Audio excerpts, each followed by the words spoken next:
Just pulled up to the SlapStik Studios. About to sit down, talk about comedy. So, hi Drew, my name is Margo. I'm with SlapStik Comedy, and I'm so excited to interview you today. Glad Um, to be interviewed, Margo. yeah, thank you so much for being here. All right, so let's get started. Okay. So, you were born in Jamaica before immigrating to the Bronx as a child. How has your background and upbringing influenced your comedic style, and how has that evolved over your career? Ooh, that's a good question. Okay. It definitely has affected my comedy, especially in writing, because I'm born in the Caribbean, which Jamaica was colonized by the British.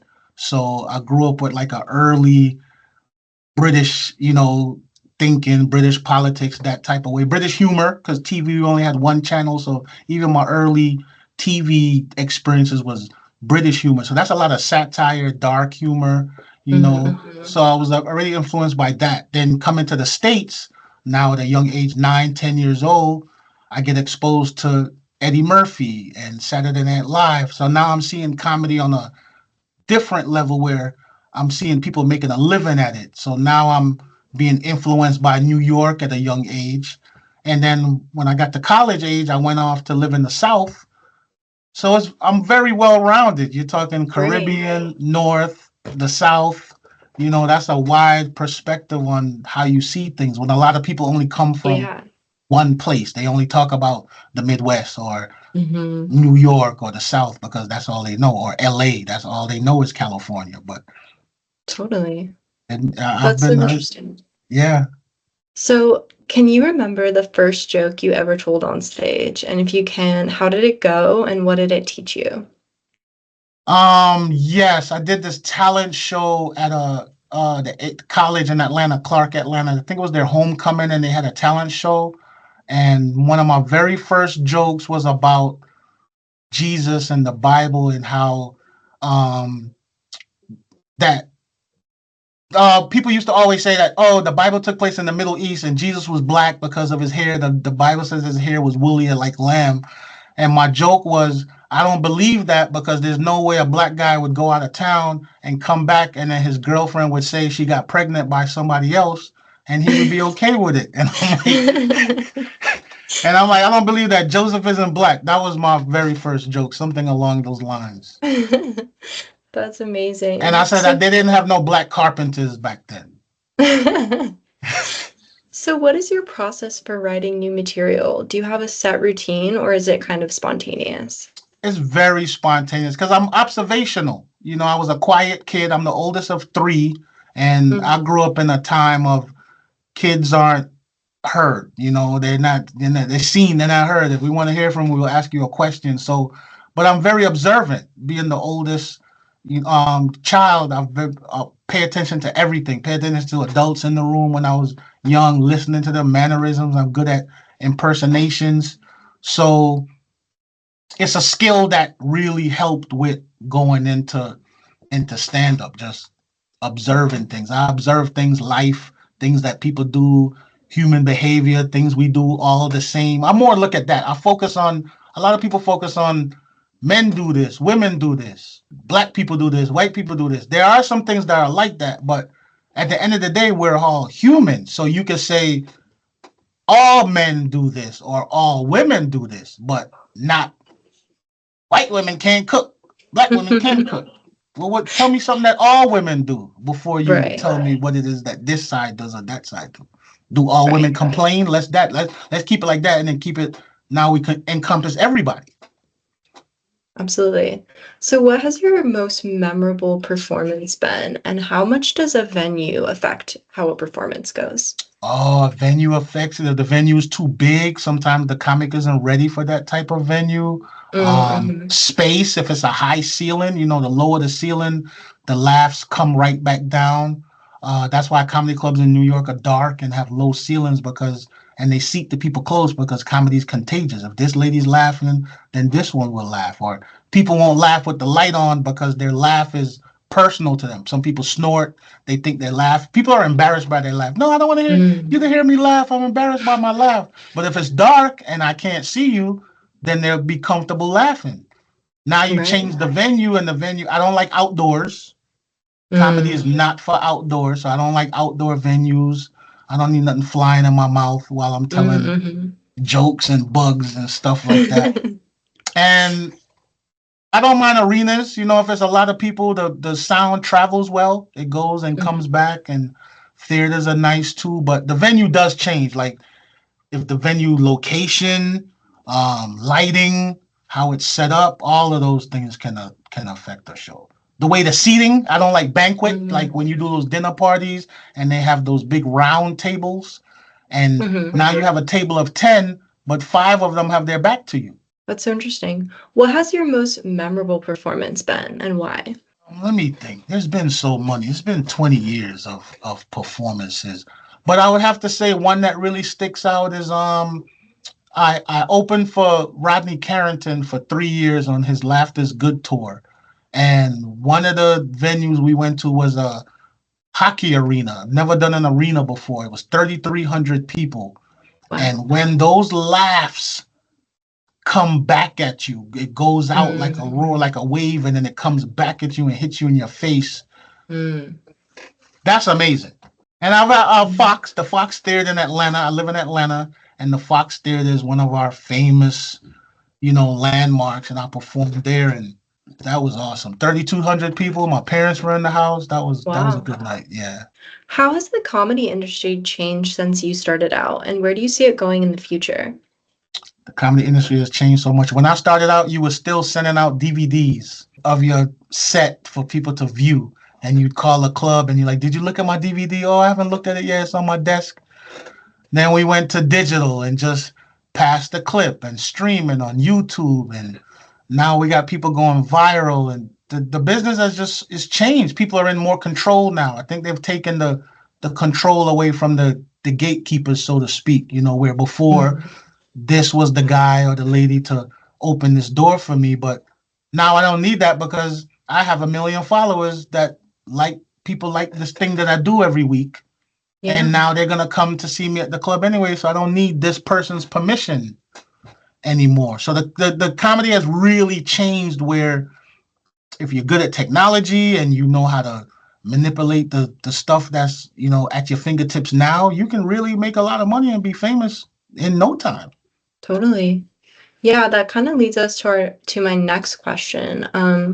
Where do you find inspiration to write your material, and has that process changed at all since the rise of social media?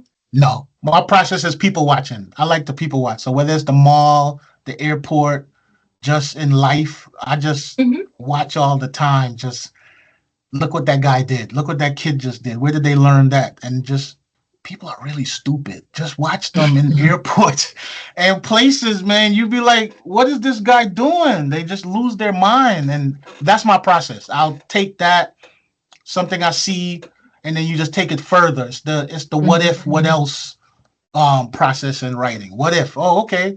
So if that, then what else? Where else can we take it? Right. And just starts in truth. I think a good joke has to start in truth, and then you could make up anything else after that. Absolutely. Have you ever had a joke that didn't quite land the way you expected, and how did you handle it?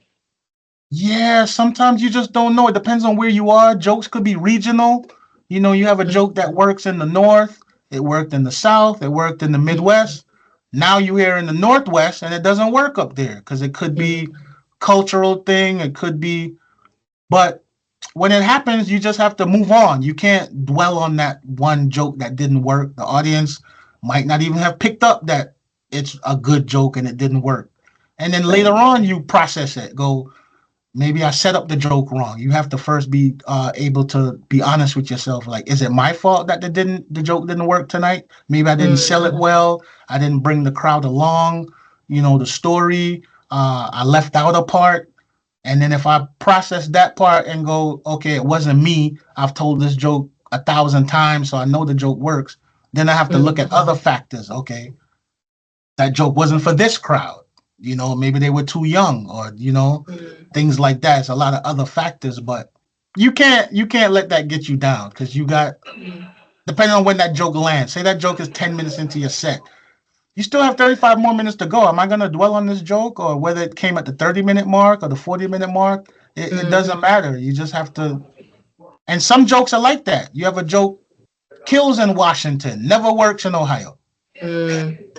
How do you test new material to see if it will work with your audience? And is it important to you that your material resonates with your audience? Yes, that's important. If your material doesn't resonate, then what are you doing? You know, you want people to really walk away from your show like, man, that guy really said something, or I like his perspective, or I never looked at it like that before. Sometimes you change somebody else's perspective with your comedy. So, you know, that's big. That's very important right there. So, crowd work is a big part of your comedy, and you're known for making fun of those in the front row for their outfits. What do you enjoy about engaging directly with your audience during your performances? And have you ever had an interaction that went differently than you expected it? Yeah, well, for me, I like to first I let the people know from the beginning that my comedy isn't malicious. It doesn't come from a place of malice. We're having fun, and you know, once you can break that and let people know that, oh, he's not mean, you know, he's joking with us, he means well, people will trust you and ride with you. But there's instances where you wasn't expecting that. I remember I had a show one time. There was a guy and two guys in the front talking, and we joked a little bit. We talked earlier, and they just kept talking. They had their own conversation going on. And in the middle of the show, I just stopped and I asked the guy, I said, what are you talking about that's so important that you feel you have to talk about it right now? And the guy goes, I just found out my brother has cancer. Wow. And I'm like, what am I what am I supposed to do with that? Right. And all I could say was, well, can you go make your funeral arrangements somewhere else? And it broke the ice. They laughed. The whole audience laughed, and we moved on from there. Because you still have to remind people you're at my job. A show is happening, so be courteous. It could be an emergency. I'm not saying people don't have emergencies or something come up. Step outside. Go call the babysitter outside. Go, you know, do what you need to do outside, but right here in the show. But yeah, you never know how those reactions are gonna go. And then sometimes other people take the reactions wrong. The people you're talking to had no problem with what you're doing, and then somebody in the audience, you got this uptight person that, you know, he outed that gay couple. How did I out the gay couple? They came in rainbow matching jumpsuits. What advice would you give to aspiring comedians that are trying to break into the industry? And what advice would you give to your former self if you could talk to him? Okay, I'll take care of the new people first. New comedians, right. Study your history. I'm tired of talking to new comics that don't even know the history of comedy. So if you're in any field, whatever it is, study the history of that field. Know who came before you. Be aware of the people who opened the doors for you and who came before you. I'm not saying bow down to people's feet or worship them, but be aware of who was before you. It didn't start with you if you're 22 years old. Okay, so know that. Second, research the craft and go out and watch. You know, watch headliners. If you live in a town that has a comedy club and you're not doing anything, go to the club and watch who the headliner is for the week. You can learn something from everybody, whether it's the way the guy puts the mic into the stand, the way he handles hecklers himself, or everybody has their own style. Some people are mean or aggressive. Some people are subtle with it. You know, some people, it's just different ways of doing it. But you could learn so much from watching. You can learn from watching a bad comic. You watch a bad comic and you go, oh, I saw what he did wrong. He set that joke up, or he insulted the women, so he left out the ladies. Jokes are very intricate, how you can swing a room real fast on how you make a point, who you choose to be the enemy in the joke. You can make a joke where the bad person is a man or the bad person is a woman. Depending on the audience that night, you need to decide who you want to make. You want everybody to turn on you, then that's on you if that's how you feel, you know? To my younger self, I would say pay attention to technology as it changes. You know, technology changes fast, be on top of it so that you don't fall behind. You know, by the time I heard about Vine, we were on to something else. And some people became famous from Vine who transferred to Instagram or YouTube, and you missed the whole thing, whatever it is, because you just weren't paying attention, but I was always locked into being booked and working and writing material. But I would tell my younger self to be aware, be aware of what's going on around you, the new technology, what's happening. Keep up with those things. Absolutely. So, one final question for you. This one's a little more lighthearted. Would you rather have a personal theme song that plays every time you walk into a room or a laugh track that plays every time you make a joke? I'll take the theme song. The theme song could play when I go to the bank, when I come to your house party, enter the stage. No, I don't need the laugh track because we're gonna make that Right. up. I'm gonna You make already got that. I'm gonna make people laugh just by being in the room and being and talking to them. So that would sound like a bad sitcom Yeah. if everything you said, then they just threw in this laugh track. Well, thank you so much for your time, Drew. It's been such a pleasure, and we're so excited to feature you on SlapStik Comedy. Thank you, Margo. It was a pleasure sitting down and talking to you. And I'm looking forward to when this comes out. Awesome. Thank you so much, Drew. All right. Have a good day. You too.